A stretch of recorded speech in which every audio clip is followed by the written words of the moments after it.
So today I wanted to have a little bit of fun and just focus on horror games specifically, albeit ones that feel a little bit summery. Now our next major holiday that's coming up is Halloween, and because they can't get here quickly enough, I figured, hey, why not go ahead and do some horror games right in the middle of summer? But I didn't just want to talk about games that were just purely horror in nature that you could enjoy on the Steam Deck, rather they had to be horror games that had kind of a summery vibe about them, which honestly is no easy task. So naturally I started turning to horror movies for some inspiration and tried to see if I could find games in my Steam library, or games that I hadn't picked up yet, that kind of fit that summertime horror vibe. And as best as I could tell, I kind of came up with three different, horror subgenres that kind of have a summer feel, and the ones that I came up with were these. The first is cabin horror that usually has some sort of a supernatural aspect to it, something in the vein of like Cabin in the Woods or Evil Dead. Now the second that I came up with I couldn't really figure out a great name for, so I just generically called it nature horror, but these would be horror experiences that don't necessarily focus on something that's supernatural or anything, but they usually revolve around, humans facing off against something in nature. And movies that came to mind on this front would have been things like Jaws or Crawl. And finally, the last summertime horror vibe that I could think of that kind of fit the mold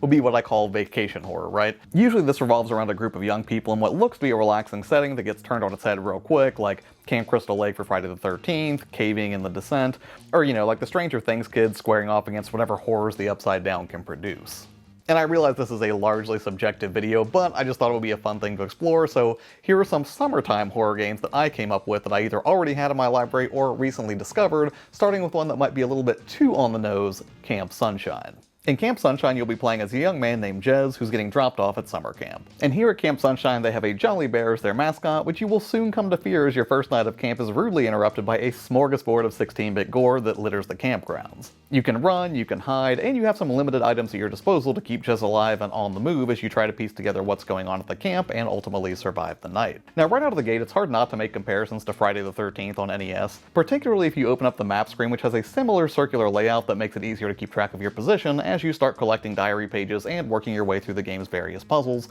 all while avoiding a murderous cartoon bear. And that's what really stood out to me the most, is how mature it is for a 16-bit throwback. It's not that there haven't been any horror games in this style before, but man, it's just fantastically brutal, and while it's mechanically not at all similar to games like Chiller or Splatterhouse, it has that same vibe where it's just a lot more grisly than I was expecting. It feels really well paced, and some of the puzzles I've hit so far took way longer than I was expecting, not because they were unfairly designed, I just sort of sucked at solving them. One thing I don't love about the top-down movement is that you can't move Jez diagonally, but in a way I guess that makes sense as a way to better ratchet up the terror, because limited movement and fixed camera angles definitely help make horror games from the PS1 era a lot more tense. And speaking of tension, I would definitely recommend playing this one with headphones on, as it completely jolted me out of my seat a couple of times when Sunshine Bear would just pop up out of nowhere in a cabin I was exploring with his gravelly voice. Plus, the synth-heavy music really does nail the atmosphere of an 80s summer camp slasher, and peppered throughout the map you'll find a ton of little nods and Easter eggs to other horror properties and games, which really adds to the overall experience. Its retro presentation isn't pushing the deck to any extreme limits, so you can count on a perfectly smooth frame rate and plenty of battery life to get through what I'm guessing is going to be about a 3 to 5 hour adventure.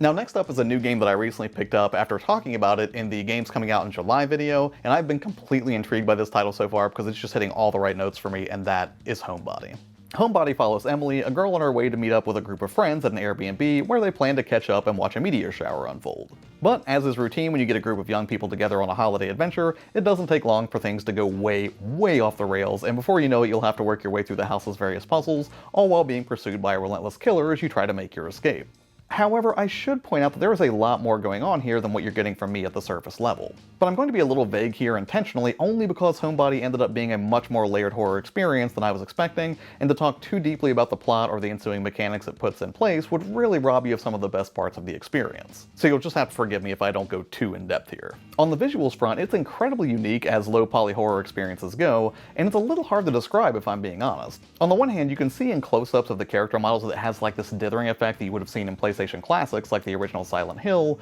but the models themselves really aren't blocky in the same way you'd expect from that era. Rather, they come off more like slightly more detailed character models from FMVs and PC games in the 90s, if that makes sense. So in that way, the presentation is really unique, blending a few different retro styles together to great effect. Mechanically, my favorite part of all of this is that you never really feel safe in the house, and that's because while you're looking at clues in the environment or working through a puzzle, the clock is still ticking away. Meaning that if you stop to open up a bunch of numbered drawers that you found, you can absolutely meet an untimely end while you're just sort of sifting through junk, which creates a constant sense of dread and urgency. And despite this, it never got frustrating because every time you choose a new approach after meeting an untimely end, you do so with just a little bit more knowledge of the house on each new attempt. Not just the layout, but the nuance of the puzzles, the significance of key pieces of information, and how all of the parts fit together to help you sort out what's going on. And in between all of the regular cat and mouse encounters that you'd expect in a chase-heavy horror game, all of your friends are really well written too, with a ton of dialogue to enjoy. Again, overall Homebody is just hitting all of the right notes, replete with fixed camera angles, jagged graphics, and a heavy dose of atmospheric dread,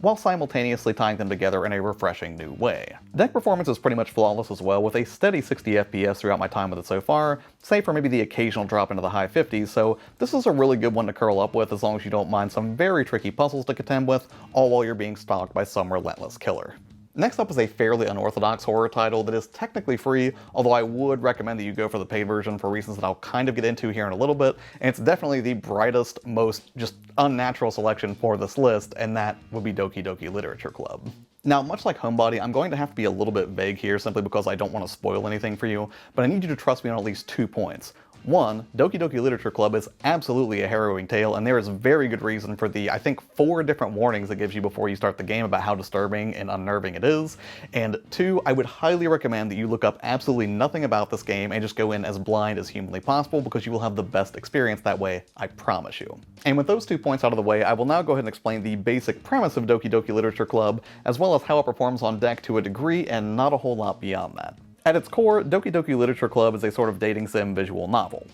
You've just joined the literature club at your school, and in short order you'll be introduced to a few different girls. Natsuki the plucky one, Yuri the darker one, and Sayori, your girl next door friend who you've been hanging out with since you were kids. There's also Monaco, the president of the literature club, who seems like a natural caretaker for the club members, watching over everyone in their comings and goings at club meetings, and always encouraging everyone to do what's best for them in their literary journeys. You'll spend your time talking with each one of the girls, and ultimately writing poetry to bump up your affinity with your preferred waifu. And occasionally you'll be brought to branching decision points that can influence your interactions with each of the girls. But from a gameplay perspective, that's about it in terms of the actions you'll actually be performing. Most of the time you'll be hitting next to cycle through the dialogue, confirming choices, or penning your next poem in the hopes of wooing a particular girl. The poetry aspect is interesting because certain words you choose will naturally align with a particular girl's personality, building affinity, which rewards you with some bonus interactions of sorts. Depending on your word choice, you'll cultivate a stronger bond with either Sayori, Natsuki, or Yuri. I won't spoil anything, but I will say that when you go through these exercises, it is better if you focus each poem on a single girl rather than spreading your choices out,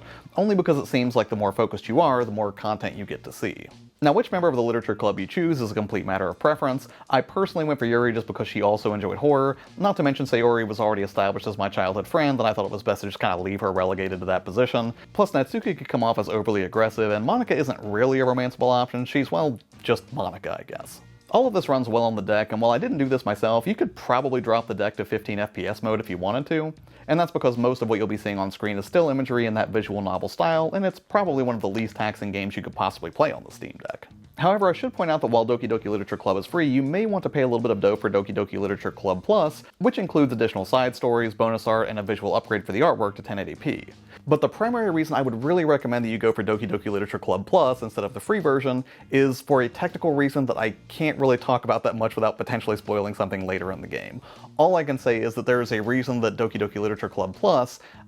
may be a better fit for the Steam Deck than something that happens later on in the game. That's really about all I can say, so my advice would be maybe play the free version just for like half hour to kind of get a feel for it, see if you like it. Don't make too much progress because I don't think you can carry it over into Doki Doki Literature Club Plus, but yeah, I would treat maybe the free version like a demo just to get an idea of what to expect, and then if you like it, then go ahead and pick up Doki Doki Literature Club Plus. Wow, I've said that a whole lot of times so far. And not to oversell it, but Doki Doki is one of my favorite horror games, and while it won't take you more than a few hours to complete, it is a completely intriguing title, and with its bright presentation, an excellent choice for a summertime horror adventure. Again, provided you don't mind a truly horrific game to play. And next up, let's get back to nature with something that is more overtly summer-themed, I would say, but nonetheless still horrific, and that would be Subnautica. Now, I picked up Subnautica back in March, and I have periodically returned to it, but now that summer's in full swing, I'm really getting into its loop of just splitting your time between gathering resources, exploring the depths of an ocean planet, and trying to find a way to escape my stranded situation on planet 4546b. This was a game that I passed on for way too long, and pretty much immediately regretted it after I finally took the plunge in Subnautica. Again, no diving pun intended. It has a really solid sense of progression where at first you're in a small life support vessel with limited resources, but in time you'll be able to start building impressive underwater bases to operate from as the challenges mount and the threats become metaphorically and literally more suffocating. At first you'd be forgiven for thinking this is just another survival game, and while that's true, not every survival game I've played in this vein has allowed subtle horror to worm its way into my thinking. Any ocean game is inherently pretty terrifying. I mean, even on our own planet we don't fully know everything that lurks in the depths, and putting aside the natural threat of ancient predators in the deepest trenches, Subnautica pulls just the right strings to constantly instill you with a sense of unease before giving you a literal breather as you retreat to the relative safety of your hab. Running out of food or water is an unsettling thought, but Subnautica can ramp up these tensions even further when the resources you need are in the most hostile parts of the ocean floor. Meaning you might encounter an outright subaquatic predator, or you might just have to contend with the panic of getting stuck in an underwater cave because you can't find the exit, all the while your oxygen continues to drain, and in an absolute worst case scenario, you'll have to go through this at night and maybe your flashlight runs out of batteries while you're at it. It's pretty harrowing stuff. Just describing it starts itching at the primal part of my lizard brain, and it's for that reason I think Subnautica is the most, or maybe second most deceptively crafted horror game on this list. But in a nutshell, it excels at just about everything it sets out to do, providing a satisfying sense of discovery, tense moments of unnerving horror, and all of this while slowly unraveling its own mystery about Planet 4546b. Also, Subnautica is a verified experience on the deck after being patched a few months back, and while you can't run it at max quality and get a perfect 60 FPS, if you're willing to scale back the visuals a bit, it'll be a lot smoother as you continue exploring the ocean floor and piece together its story. And finally, because I can't get enough of low-poly PS1 era horror, this next one is one that I dusted off my backlog and finally beat just the other day, and as soon as I finished it I realized yes, this puppet combo game is pretty much the perfect bite-sized horror experience for some terrifying summer evening, and that is Bloodwash. Now previously I've mentioned at least one other puppet combo game on this channel, Murder House. Now sadly I haven't finished that one, but I have finished Bloodwash and have to say it was a delightful horror experience. You'll be playing as Sarah, a college student who has an upcoming job interview, but after finding out the washing machine in your apartment is busted, you'll have to take a late night trip to a 24-hour laundromat on the edge of town. The only problem is that there is a grisly serial killer on the loose, and if the idea of a late night bus ride out of town to a creepy rundown strip mall in the middle of the night is enough to put you on edge, I can assure you that Bloodwash has just enough scares in the chamber to push you over that edge for about an hour or so as a bite-sized piece of PS1 era horror. Between your apartment, the bus ride, and a handful of other locations near the laundromat, you'll pick up collectibles, engage in a few minigames, and generally do your best to survive an unsettling night populated with more unsettling supporting characters. It's short, it's sweet, and while the game I think technically takes place in the wintertime, the outdoor ambiance of crickets chirping sure made it feel like a late night summer outing. In the same way it's fun to take in a summer movie that might not necessarily be a cinematic masterpiece, Bloodwash has all of the elements of a schlocky late-night horror flick, and given its short length, to me it felt like when I was a kid staying up late to watch episodes of Are You Afraid of the Dark? Although to be fair, Are You Afraid of the Dark never would have featured this level of gore, but still, all of this is more than a little bit tempered by the fact that it has that low-poly aesthetic. But what isn't tempered is the way it's able to instill a chilling sense of dread, since graphics like this naturally force your imagination into overdrive. Sure, there are a couple of cheap jump scares, but it doesn't lean on them too heavily, and ultimately if you're looking for a quick horror fix that won't break the bank and performs well on the deck, Bloodwash will give you exactly what you're looking for at a $7.99 price point. Alright, that's all I've got for this one. Again, I just wanted to have some fun. I was randomly thinking about games that I really wanted to play, and I was like, oh, what would be like a fun list to put together? And then I started just really thinking about all the fun that I'd had over summers past, just playing horror games completely out of season, but again, I do think there are horror experiences that just kind of feel right in the summertime. So anyways, what about you? Are there any particular horror games or even movies that you would recommend that you think really fit the summertime theme? If so, please let me know in the comments below. As always, thank you so much for your time. Have a tremendous day, and I'll see you on the next one. Bye.